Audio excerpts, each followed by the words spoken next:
বাংলাদেশের শ্রমিক মুম্বাইতে গিয়ে আপনার দুবাই প্লেনে ওঠে, কারণ বিমান ভাড়া 3 ভাগের 1 ভাগ। বাংলাদেশ থেকে গেলে বিমান ভাড়া ধরেন 80,000 টাকা, 90,000 টাকা। পুরো পথ ভারতে গিয়ে, মুম্বাইতে গিয়ে, কলকাতায় গিয়ে, তারপরে যদি কেউ দুবাইয়ে যায়, মালয়েশিয়া যায়, তার ভাড়া 30-35,000 টাকার মধ্যে চলে আসে। বাংলাদেশ বিমান একটা বাংলাদেশির লাশ বিনামূল্যে আনতে পর্যন্ত রাজি হন না। প্রবাসীদের সমস্যা সংকটগুলো নিয়ে বাংলাদেশ রাষ্ট্রের করণীয় কি, পার্টিকুলারলি অন্তর্বর্তীকালীন সরকারের করণীয় কি, সেগুলো নিয়ে আমাদের দিক নির্দেশনা দেওয়া দরকার। প্রবাসে যারা যাচ্ছেন তাদের ভিতরে কতগুলো ক্রাইটেরিয়া, ক্যাটাগরি আছে আর কি। একটা ক্যাটাগরি দেখবেন হচ্ছে যারা উন্নত দেশে যাচ্ছেন, ইউরোপে যাচ্ছেন, আমেরিকাতে যাচ্ছেন, অস্ট্রেলিয়া, কানাডা, এইসব এলাকাতে যাচ্ছেন। একটা ক্যাটাগরি আছে যারা মধ্যপ্রাচ্য, মালয়েশিয়া থেকে শুরু করে যে দেশে যাচ্ছেন। আবার এই সব ক্যাটাগরিতে আছে যারা বৈধ পথে যাচ্ছেন, আবার যারা অবৈধভাবে যাচ্ছেন। একটা ক্যাটাগরি আছে যে যারা দক্ষ শ্রমিক, হাইলি স্কিল্ড, অনেক উচ্চশিক্ষিত এবং ভালো বেতনের কাজ নিয়ে যাচ্ছেন। আর একটা ক্যাটাগরি আছে যারা খুবই অদক্ষ কাজ করছেন, একদম খুবই নিম্নমানের কাজ করছেন। একটা ক্যাটাগরি আছে যারা ওয়ার্ক পারমিট নিয়ে, স্টুডেন্ট ভিসা নিয়ে যাচ্ছেন এবং পরবর্তীতে ওখানে থেকে কাজ করে সেটেল হয়ে গেছেন। তো এই বিভিন্ন ক্যাটাগরির ভাই বোনরা যারা আমাদের বিভিন্ন দেশে থাকছেন, তাদের কিছু কমন সমস্যা আছে। ইউরোপ, আমেরিকাতে থাকলে এই সমস্যাগুলো যতটা না বোধ করা যায়, তার থেকে বেশি বোধ করা যায় যদি আপনারা মধ্যপ্রাচ্যে যান, মালয়েশিয়াতে যান। এইসব দেশগুলোতে আমাদের শ্রমিক ভাই বোনদের যে অমানবিক জীবন, কষ্ট এবং লাশ হয়ে ফিরে আসার যে গল্প, অধিকার না পাওয়া, গিয়ে আপনি দেখলেন যে আপনি একটা ফেক ওয়ার্ক পারমিট নিয়ে আসছেন, ওই কোম্পানিটা এক্সিস্ট করে না, ওই কোম্পানি বলতে কোনো কোম্পানি নাই। সাডেনলি আপনি মরুভূমির মাঝে বোধ করছেন যে আপনি এতিম হয়ে ফিরে আসছেন। এই বাস্তবতাগুলো রাষ্ট্র আকারে আমরা কিভাবে ডিল করব?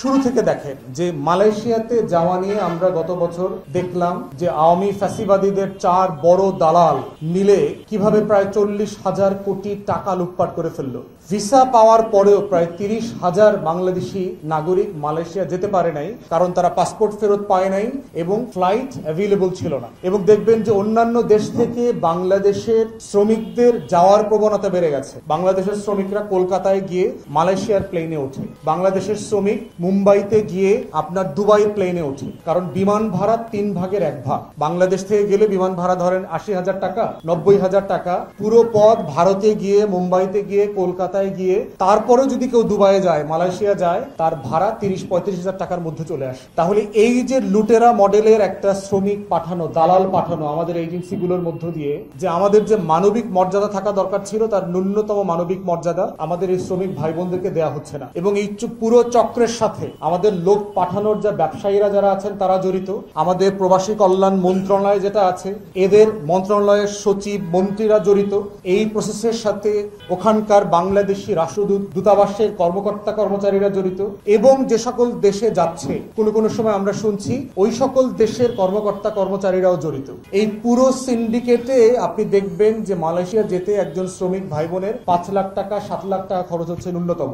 অথচ আমরা যখন এক্সপার্টদের সাথে কথা বলেছি, আমাদেরকে বলেছে যে এটা যাবার জন্য বিমান ভাড়া ছাড়া মালয়েশিয়া সরকারের পক্ষ থেকে কোনো খরচ নাই, কোনো টাকার কথা বলে দেয়া নাই। তাহলে এই 5 লাখ টাকাটা আমার যে ভাই বোনরা গরু বিক্রি করে, জমি বিক্রি করে, লোকাল এনজিও থেকে টাকা কর্জ করে, ব্যাংক থেকে ধার উঠায়, কার্ড দিয়ে টাকা তুলে, আত্মীয় স্বজনের কাছ থেকে ঋণ নিয়ে এতগুলো টাকা নিল, টাকাটা সে কে নিচ্ছে, কাকে দেয়া হচ্ছে? এবং আমরা বহু এজেন্সির কথা পড়ছি যার কোনো লাইসেন্স নাই, কিন্তু সে হাজার হাজার মানুষকে বিভিন্ন দেশে পাঠাচ্ছে এবং পাঠানোর পরে তার কোনো জবাবদিহিতার বন্দোবস্ত আমরা দেখতে পাচ্ছি না। কমন অভিযোগ দেখবেন প্যারিসের, ফ্রান্সে দেখলাম অবৈধ হয়ে যারা হয়ে গেছে বাংলাদেশিরা, তারা কাজের জন্য যে পাসপোর্ট করা দরকার, এম্বাসি থেকে পাসপোর্ট পাচ্ছে না। ন্যূনতম সেবা, দেশে আসার জন্য যে আমার ভিসা লাগবে না, এই রকম একটা ডকুমেন্ট পর্যন্ত এম্বাসি থেকে পেতে দিনের পর দিন চলে যায়। লাশ পাঠানোর যে সমস্যা, যে আপনার পরিচয়, আইডেন্টিফিকেশন কনফার্ম করতে করতে 1 সপ্তাহ লেগে যায়, এই লাশটা ওই দেশের হাসপাতালের মর্গে রাখতে হয়। অনেক জায়গাতে আমরা দেখেছি, আমাদের অভিজ্ঞতা থেকে দেখেছি, গরিব মানুষ, ছাত্র,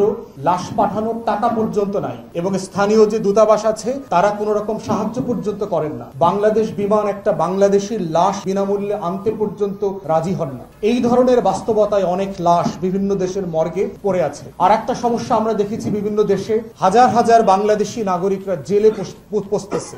জর্ডানে দেখলাম আপনার 10,000-এর উপরে বাংলাদেশি জেলে পড়ে আছে, লেবাননে আছে, লিবিয়াতে আছে, বিভিন্ন দেশে আছে পৃথিবীর। কিন্তু এই মানুষগুলোকে লিগ্যাল সার্ভিস দিয়ে বাংলাদেশের পক্ষ থেকে, বাংলাদেশ রাষ্ট্রের পক্ষ থেকে সাহায্য করা, তাকে আইনি সেবা দিয়ে তাকে বাংলাদেশে ফিরিয়ে নিয়ে আসার যে এফোর্ট দেওয়া দরকার, যে প্রচেষ্টা থাকা দরকার, সেই প্রচেষ্টার আমরা যথেষ্ট ঘাটতি দেখতে পেয়েছি। যদিও আমরা অন্তর্বর্তীকালীন সরকারকে ধন্যবাদ জানাই। আপনারা দেখেছেন যে যখন এই সরকার ক্ষমতা এসছে, গত ফ্যাসিবাদের বিরুদ্ধে আন্দোলন করতে গিয়ে দুবাইতে আমাদের 54 জন বাংলাদেশি নাগরিককে গ্রেফতার করা হয়েছিল এবং যাবজ্জীবন পর্যন্ত শাস্তি দেওয়া হয়েছে। প্রফেসর ইউনূস ওখানকার আমিরের সাথে কথা বলে তাদের সবাইকে মুক্ত করবার ব্যবস্থা করেছেন। আপনারা দেখেছেন যে ওমানে এবং বিভিন্ন অ্যাম্বাসিতে আমাদের যারা প্রবাসী ভাই বোনরা আছে তাদের সাথে কি পরিমাণ ব্যবহার করা হচ্ছে, দুর্ব্যবহার করা হচ্ছে, গায়ে হাত তুলে পিটানো হচ্ছে, এমন ভিডিও আপনারা দেখেছেন। এবং যেই সকল আমলারা জড়িত তাদের প্রমোশন পর্যন্ত হয়েছে, কোনো কোনো জায়গায় এখন সে সচিব পর্যন্ত আছেন, নির্বাচন কমিশনে সচিব পর্যন্ত হয়েছে। এই লেভেলের দুরবস্থা আমাদের রাষ্ট্রের যেখানে,